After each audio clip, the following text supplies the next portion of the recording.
Hi friends, it's Reverend Lauri with Unity of Ocala. And this week for our Love Notes, I'm coming to you on Thursday, the 24th of December, which is Christmas Eve. And instead of our traditional Christmas Eve candle lighting service that we love so much at Unity, we're going to be doing things a little bit different.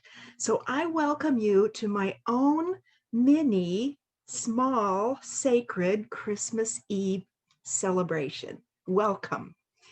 You know, I'm actually looking forward to Christmas this year. I miss everybody terribly, my large extended family. I miss seeing them and being with them, especially at the holidays. But you know, our families have gotten so large with extended members, which is wonderful.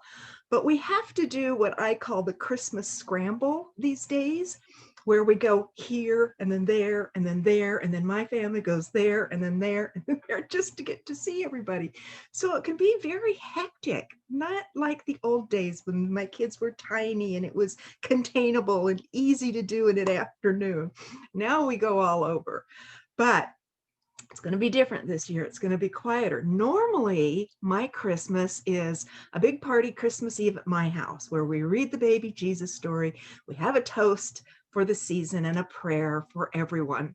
And then Christmas morning, I go over bright and early to my daughter and her wife's house. They are the parents of my Kinsley and my Sailor, my littlest girls. And I get there so I can be there when they open their presents. My daughter always leaves Santa's footprints for Kinsley to see, that it looks like the sand has been trod on and cookies part eaten. And we wait and can't wait for those little ones to get up. And since they're not the teenagers, they don't get up at 4 a.m. to go unwrap presents. They give us time to chat and have our coffee. And then I go back to my house and get ready.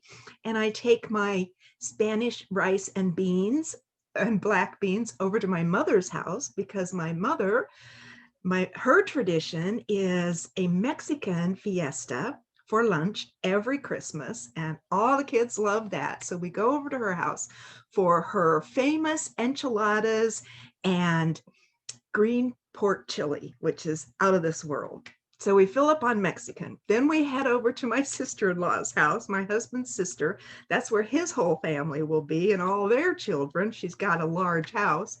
And we celebrate with more food and more presents and more music.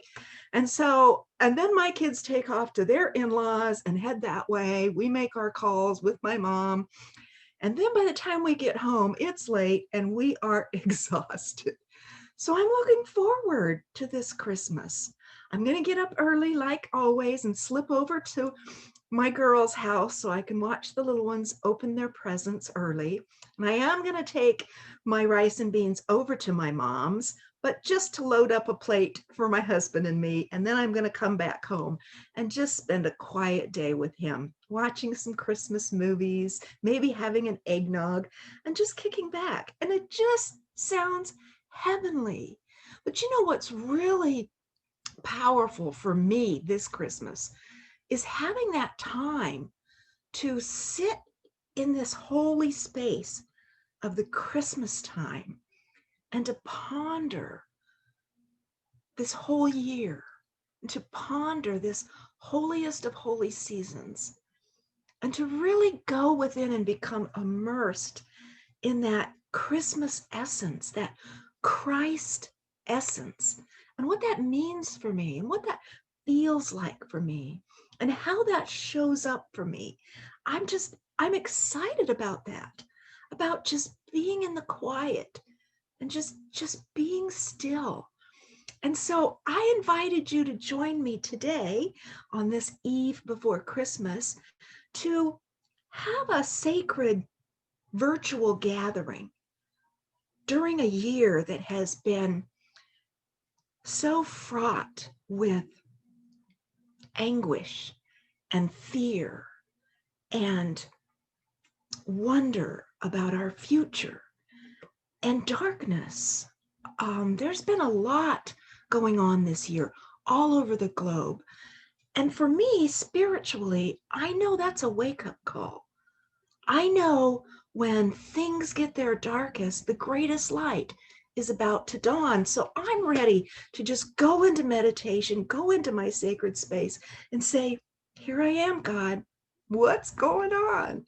And then as we head towards this most important part of the year, the burning bowl ceremony, the white stone ceremony, what that signifies and why Unity students do it every year.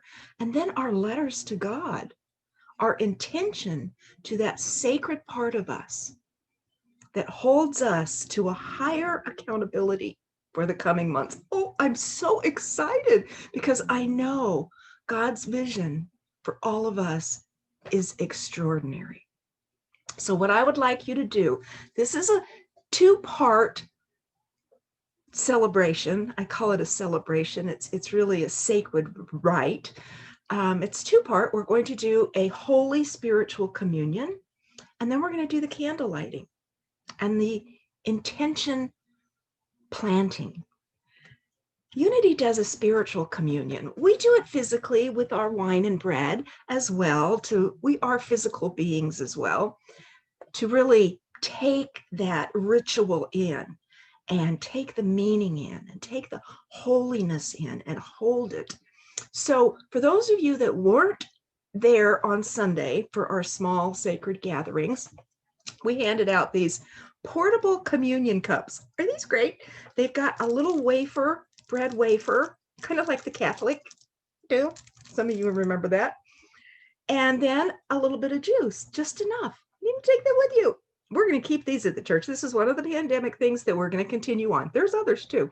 Small sacred gatherings, there's something about that we're thinking about. So if you didn't get one of these little portable cups, I want you to pause your video right now, wherever you're watching, and go to your kitchen and get out a piece of bread or a cracker, something that came from the earth, from the grain, something that came from the seed of God, and get a little juice, a little wine or a little juice to put in your cup, something that came from the fruit of the vine. This is important. So go ahead and pause, go get your tools, get a candle, and get ready. Okay. Now, during the Unity communion, we take things in spiritually. We take those verses in the scripture, particularly where Jesus was serving his disciples, and we ponder that Mid-Eastern tradition that Jesus participated in and led throughout his ministry. He would lead the Seder and all of the Jewish rituals. And metaphysically and in the Hebrew language, they take on a little different meaning than perhaps our tradition's communion service would. They're all holy and sacred. I'm just going to do the authentic one that Jesus did. So when you have your communion cups, I want you to just give them a blessing, just a blessing of gratitude. Thank you, God, for this opportunity to be with each other virtually, to be with you, to become still, and to remember how sacred and valuable our lives are, our existence, our very being as sparks of God. You got it? And as Jesus gathered his disciples, his teachers, his students around him, he would lead them in these rich Jewish prayers. And he would ask them as he broke the bread and passed it around. And he would remind them, oh, that lid's on there really good. Oh, this is wonderful. So you peel the lid off, that whole little tin part off, comes right off of the wine. Probably not wine, just grape juice. And then just like a yogurt cup, you just peel that little top off, and there's the little bread wafer. This is great. He broke the bread and he gave it to his disciples, and he said, take this, eat in memory of me. Now, often in the Mid-Eastern language, and to this day, you will hear Palestinian people all over, not just Jewish people, but when they say we eat our ancestors, We eat our parents. What that means is they are taking in the wisdom. They are taking in the teachings. They are taking in their ancestors to their heart, to their bones, to the very essence of their being. That's what we're doing. So you take this broken bread, and as you do, this is the moment that you know you are imbued with the sustenance of God, the ability to do even that and more than Jesus accomplished.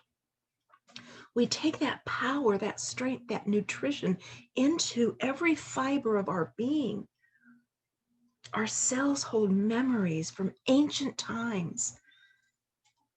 And take as long as you want with this Holy Communion. I'm going to spend time in meditation after I'm done here to really take that in and be steeped in the holiness of my Christ presence, always with me. It feels so good because it is a natural state of being to know how holy you are. In remembrance of that sacred soul who walked the earth as we do.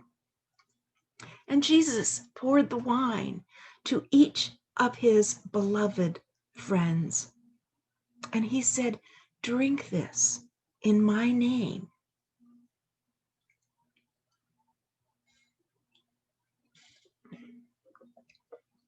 The wine signifies the life and vitality of God through Christ.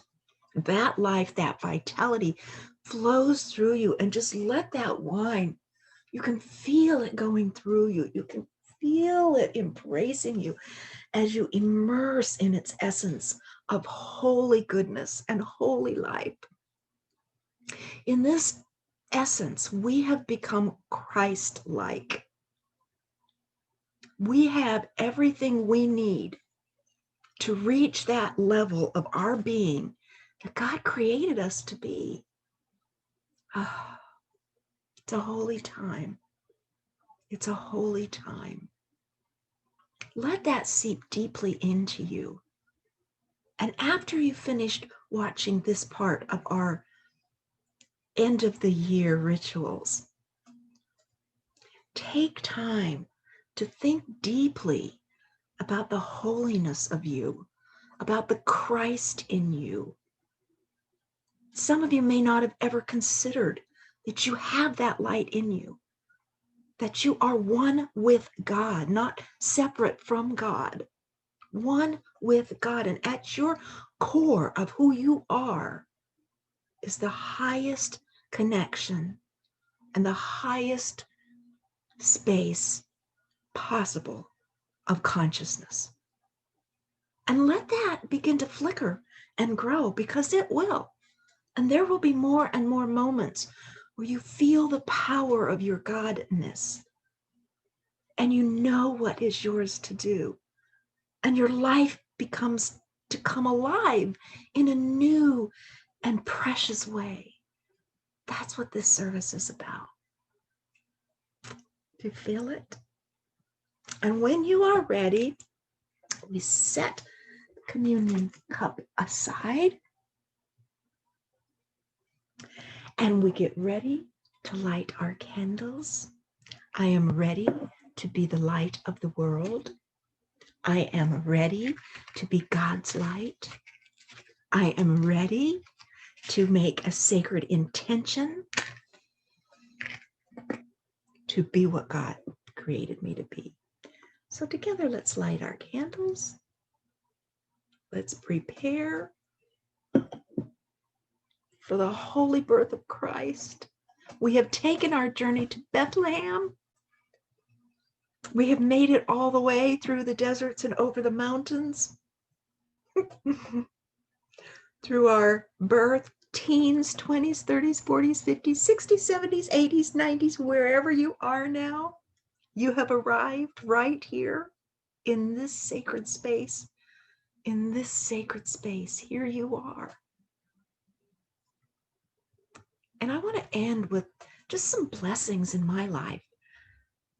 It's important that on Christmas Eve, we open to the gratitude of what we've been so richly blessed with. And I am so blessed to have you, my Ocala family, this unexpected and grand blessing in my life. I am so blessed to have you. And to reunite with some old friends that I've known for years, I am a blessed woman. I am a blessed woman, and I thank you. And to end this little part of our service, I joined with three delightful women, our little office managers that take care of our church. We joined this week together for gift giving and giving giggles, which we did.